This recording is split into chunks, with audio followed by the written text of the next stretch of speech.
Welcome to Millennium Daytime Bulletin. I'm Shweta Simar from New Delhi, and you are watching Millennium News Channel 24.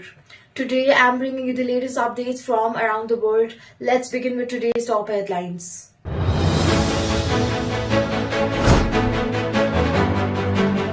Syrian and Russian jets step up strikes on rebels after opposition seizes much of Aleppo. American-Israel soldier held hostage in Gaza was killed on October 7, Israel says.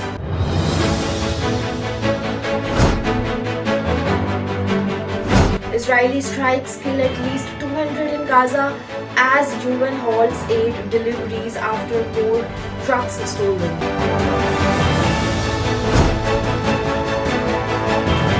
French lawmakers push through no confidence motion that could topple government.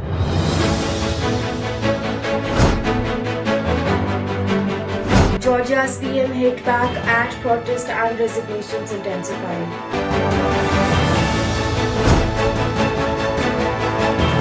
Trump threats to BRICS over ditching the dollar.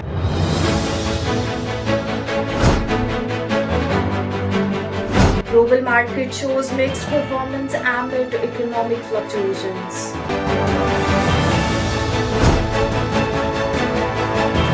Fan violence at soccer match in Germany leaves 79 people injured, including 10 police officers.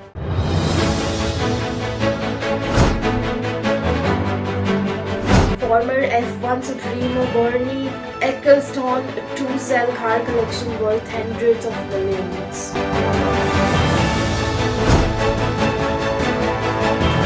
10,000 killed in crowd crush at Ravini soccer match. Now let's look at the details. Syrian and Russian jets are stepping up strikes on opposition forces in northern Syria in retaliation from the sudden offensive that has cost the autocratic regime control of the country's second largest city, Aleppo. The offensive has also led to capture by the rebel alliances of an important military base east of Aleppo and large areas of both Aleppo and Idlib provinces. It has met little resistance on the ground from regime forces and also comes at a time when Syria's key backers, Iran and Russia, are focusing on their conflicts. In recent days, Syrian army airstrikes have killed dozens of civilians and triggered displacement in battle-stricken regions, according to rescue operations and human rights agencies. More than 20,000 people have been internally displaced with the Aleppo government and two other areas. The UN Office for Coordination of Humanitarian Affairs said on Friday. Earlier this month, the United Nations urged all parties to uphold international law. The agency Humanitarian Coordination or Syria, Adam Adel-Filsa warned the people of Syria must not endure more suffering. The rebels' sweeping success has posed the biggest challenge in 8 years of President Bashar al-Assad, when Russian air power helped reverse legal and rebels gain in civil wars. Military sites in the east of Aleppo city, but they have left some neighborhoods in the hands of Kurdish forces. The opposition forces' control of Aleppo means that the regime counteroffensive promised by the Syrian Defense Ministry would be difficult to carry out.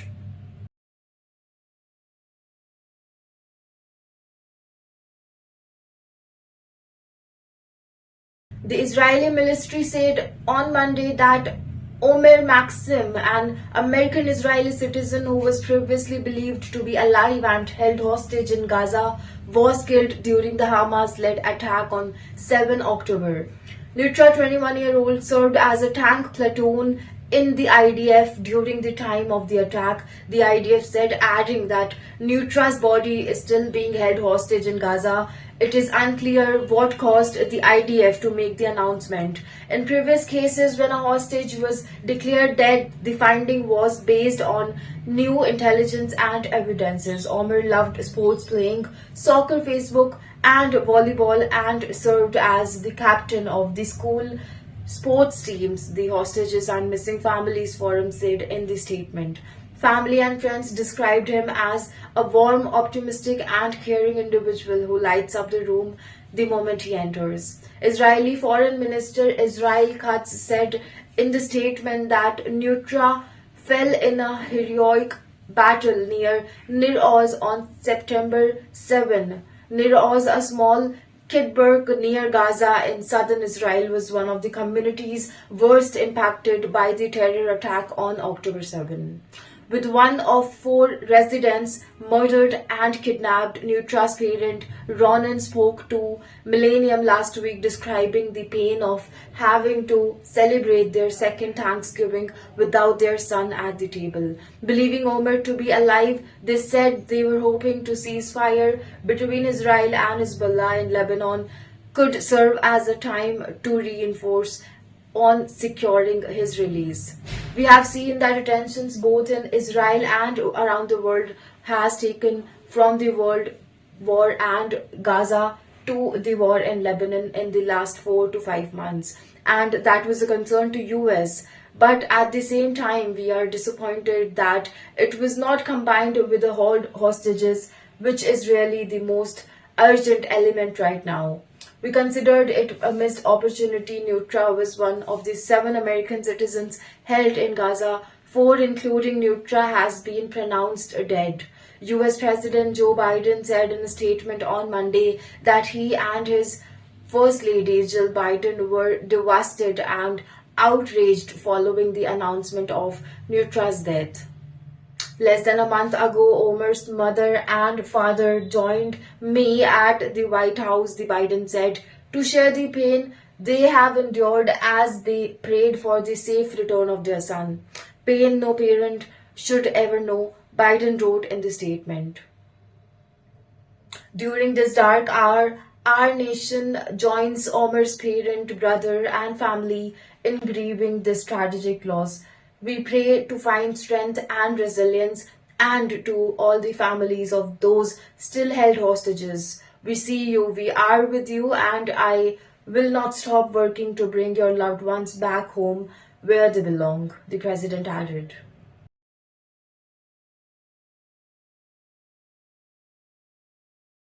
At least 200 people were killed in Israeli airstrike on northern Gaza Saturday, according to local health officials, as the United Nations said it would pause aid deliveries through the enclave's main crossing after more of its trucks were stolen. The developments underscore the worsening humanitarian situation in the enclave, where tens of thousands of people have been killed by the Israeli military. The chronic hunger threatens and remaining civilian populations are endangered. On Friday, 2 children and women were crushed to death while attempting to buy food from a bakery in central Gaza. The deadly strikes also come with an uneasy truce underway between Israel and Hezbollah in Lebanon, which Israeli Prime Minister Benjamin Netanyahu would allow his forces to focus on Gaza. On Sunday, Dr. Hashim Abu Safia, director of the Kamal Adwan Hospital, said the 5 buildings housing more than 200 people were struck in the Tal al-Zatar and Beit Lahia area of northern Gaza. They were calling for help, and anyone who tried to assist was bombed. Unfortunately, the cries for help have disappeared. They were killed, Dr. Abu Safia said. The strike in Tel al-Zatar left more than 100 people under the rubble, with only one person pulled out. This scene has become a daily occurrence, and no one is held accountable. No one can stop the killing of innocent people. The spokesperson for Gaza Civil Defense said that more than 40 people belonging to the Al-Araj family were killed in a single strike on a building in the Tel Al-Azhar neighborhood. According to the health ministry in Gaza, at least 44,000 people have been killed and more than 1 lakh injured in the enclave since the war began last year. The figures is thought to be an underestimate, as much as northern Gaza is inaccessible and make Many casualties never arrive at the hospital to be counted.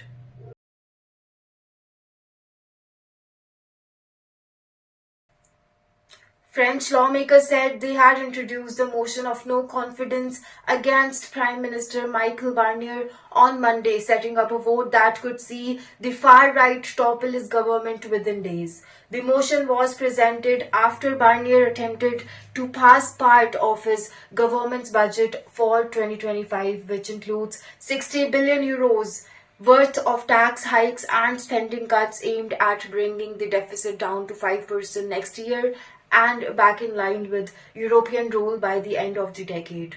Barnier, who was tapped as the leader of a minority government backed by the centrist and conservatives in September, attempted to enact the budget using a constitutional clause that allows him to bypass a vote in the legislature. However, that maneuver in turn grants lawmakers the opportunity to table no confidence motion against him, and lawmakers on the left who have repeatedly voted to bring down Barnier's government did just that. A pre-debate vote is expected on Wednesday. This is one power grab too many by an illegitimate government, Mathalide Panot, a left-wing lawmaker who has opposed Barnier's government, wrote on social media. She added a warning to French President Emmanuel Macron, writing that we have tabled a motion of no confidence. Barnier's downfall is a foregone conclusion. Macron will be next. Should the measure pass, it would throw France into political chaos. In the immediate term, the budget bill would be shot down and Barnier and his ministers would serve in a caretaker capacity until Macron named a new premier. A government collapse would also frighten financial markets, not just in France but the whole Europe, concerned whether Europe's second largest economy has both the fiscal discipline and political will to bring its finances in order. France's budget deficit is slated to hit 6.1% of GDP in 2024, more than double the amount allowed by the European Commission. Concerned investors have already deemed French credit almost as risky as that of Greece. While Barnier's budget has temporarily appeased both the financial markets and Brussels, it has drawn the ire of Marine Le Pen and her party, the far-right National Rally, who have voted to join lawmakers on the left and take down Barnier's unless he concedes to several of their demands, only some of which has agreed to. We are going to support this no confidence vote because the French have had enough of being mistreated. They thought things would change with Barnier, but it's worse, Le Pen told reporters on Monday. Le Pen last week gave Barnier a Monday deadline to respond to her party's demand.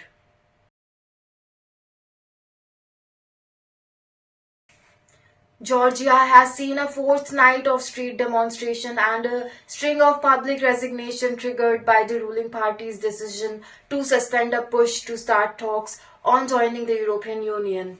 As tens of thousands of Georgians headed back to the street of several cities, Prime Minister Irakli said they would have fallen victim to opposition lies and he rejected calls for new elections. He confirmed reports that Georgia's ambassador to the US, David, had become the latest senior diplomat to stand down, explaining that he had come under considerable pressure, but David sought to deny the reasons for the protest, saying on Sunday that we have not suspended anything, it's a lie. Only 3 days before his party, Georgian Dream, had accused the EU of using talks on joining the union as blackmail and said that the government has not decided to put the issue on the agenda until the end of 2028.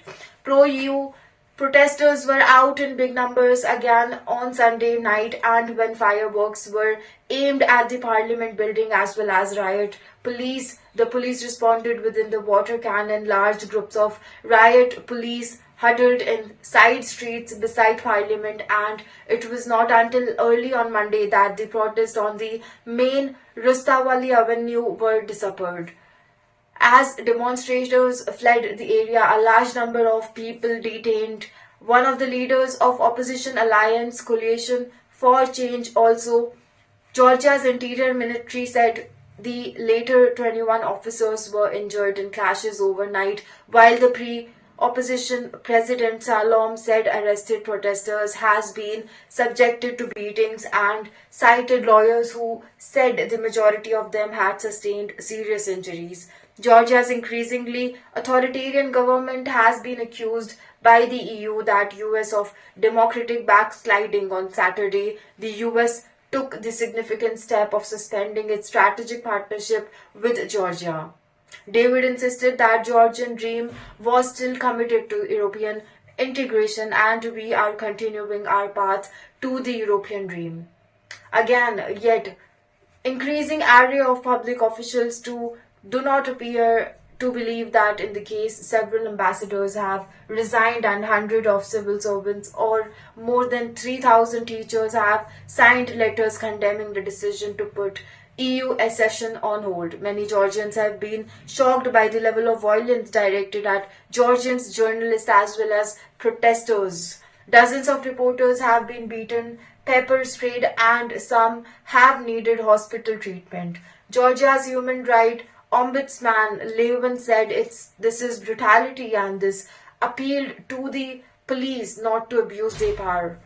The Prime Minister said it is opposition groups and not the police that had meted out systematic violence. Georgian ex-ambassador to EU Natalie, now a Shambham hotel in the UK, believed the level of violence, the string of resignation and civil disobedience indicate a qualitative change to the protest now taking place.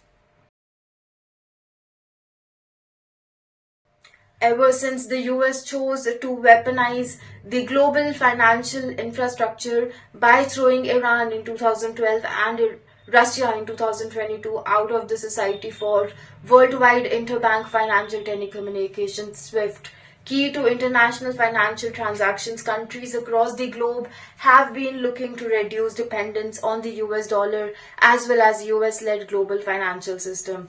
Perceiving these growing attempts as a threat to the US dollar domination, US President-elect Donald Trump has threatened Brazil, Russia, India, China and South Africa, BRICS nation, with 100% tariffs if they create a new BRICS currency or back any other currency to replace the US dollar. The idea that BRICS countries are trying to move away from dollar while we stand by and watch is over. We require a commitment from these countries that they will neither create a new BRICS currency nor back any other currency to replace the mighty US dollar, or they will face 100% tariffs and should expect to say goodbye to selling into the wonderful US economy. They can go find another sucker. This is what Donald Trump said. Any country that tries should wave goodbye to America. Trump said on social media post on Saturday. This comes after Russian President Vladimir Putin at the BRICS summit in the October said that the dollar is being used as weapon. We rarely see that this has to be gone. This is a big mistake. That, however, Prime Minister Narendra Modi at the summit said that BRICS should not acquire the image of one that is trying to replace global institutions. Trump threats come at a time when US sanctions on Russia resulted in Russian oil being redirected from Europe to Asia. Industrialists and the Reserve Bank of India allowed invoicing and payments for international trade in Indian rupees in 2022 after sanctions were imposed on Russia amid the Ukraine war. Now bringing you the latest updates on today's market trends.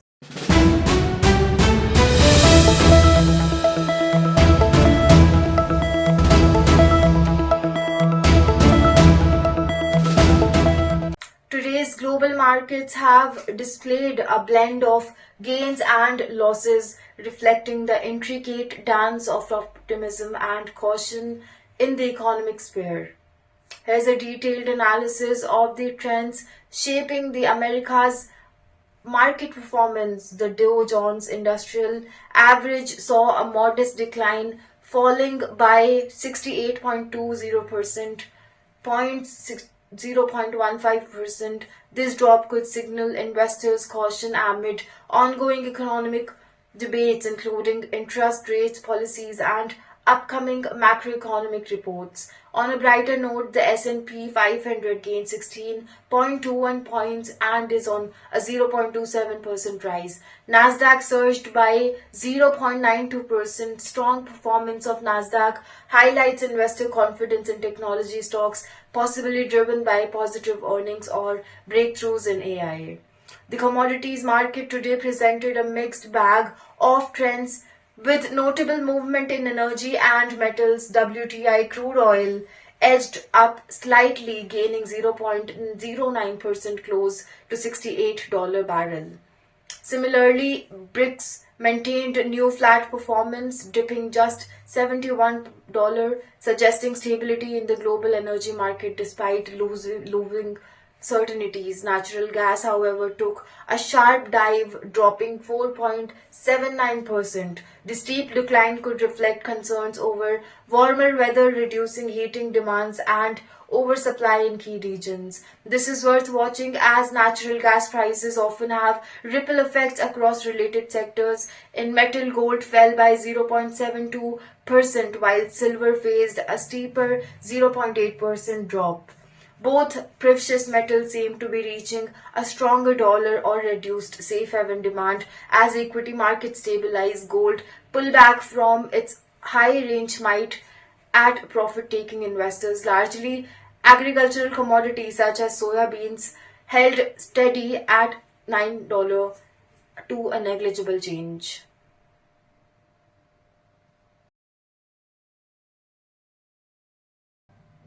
Supporters of FC Karl Zeiss Jena and BSG Chemie Leipzig clashed following the 4th division match, which Jena won 5-0 in an episode of disinhibited violence, police said. The statement from Thuringia police said some of the visiting Leipzig supporters threw pyrotechnic towards the home fans after the match, which prompted both sets of fans or forcibly open two gates supporting them. This led to a brief uncontrolled clash, police said. The situation could only be stopped by the police forces, who intervened with the use of irritate gas and batons, the statement added. Out of 79 injured, 64 were fans, 10 were police officers, and 5 were match stewards.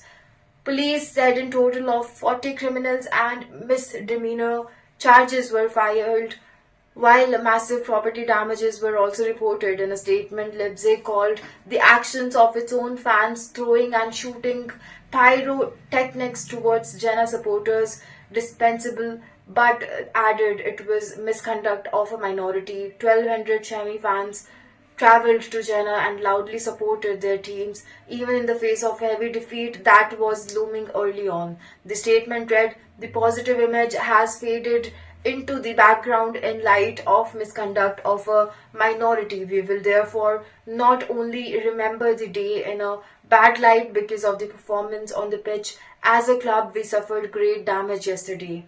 We condemn violence in the form of physical confrontation, especially the use of pyrotechnics against people. This has no place at our football matches and will not be tolerated by us." Jena called it unpleasant ending to the match, adding FC Karl Zeiss Jena wishes those affected a speedy recovery. The club will have a comprehensive picture of what happened in the next few days so that it can then make a well-founded statement on the incident. Former Formula One boss Bernie Ecclestone has announced he will sell his entire car collection, estimated to be worth hundreds of millions of dollars. The collection, which is made up of 69 cars, include World Championship winning Ferraris raced by the likes of Michael Schumacher and Niki Lauda.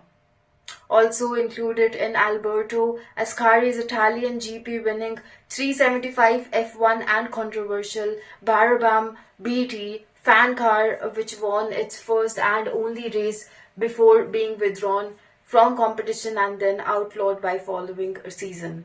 The news come after Eccleston pleaded guilty to fraud last year, having failed to declare more than 400 million of assets held in a trust in Singapore. The former F1 Supremo agreed to pay back almost 653 million and was sentenced to 17 months in prison, suspended for 2 years. I love all my cars, but at this time, this has come to start thinking that everything that happened shouldn't be, and I have decided to sell them, the 74-year-old state in a statement.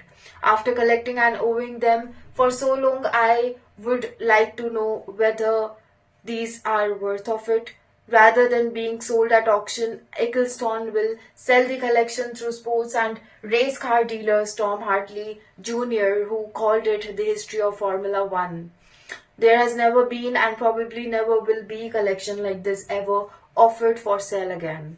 Said Hartley, it consists of the greatest cars of their time, many of which have not been seen for decades, and they are totally unique. There are many eight-figures cars within the collection, and the value of the collection combined it well into the hundreds of millions, he said, as per the Millennium sources. A crowd crash at a soccer match in the West African country of Guinea has left at least 56 people dead and many others injured. Authorities said Monday. Information Minister Fana Suma said in a statement that investigations were underway into the cause for crash at a stadium in the southern city of Nezekor. Social media videos showed fans scrambling to get out of the packed stadium. The government deplores the incident that marred the football matches between the Labe and Nazikor teams this afternoon. Prime Minister Ba said earlier in the statement the government is monitoring the developments of the situation and reiterates its call for calm so that hospital services are not hindered in providing first aid to the injured. Or he said, with city authorities ordered to restore social tranquility. Video geolocated by CNN showed the fans killing in the southern Guinea. Clashes between fans and security began over a series of refereeing decisions followed by a stampede as crowds tried to escape the stadium. Witnesses told Reuters that the chaos started after the referee officiating the game sent off a player in the dying minutes, sparking outrage and stone pelting by the angry fans. Stone throwing started along with police joining in firing tear gases. People fall on the ground, girls and children trampled underfoot. It was horrible, Cord said, and was the stadium told the news agency. Deposed former leader Alpha Conde criticized organizers for holding the match at the time when the country is already marked by tension and restrictions. Conde, who was ousted by the junta leader Mamadi in 2021 coup, added that while severe restrictions are maintained on the events and rallies, including sports-related one, it is imperative that we examine how the event was planned and executed. Local media outlets reported that the match was part of a tournament organized by the Guinea's ruling military junta to support candidacy. After seizing power, installed himself as president, Doumbouya, and is eyeing a potential presidential run in the elections expected to be held in 2025.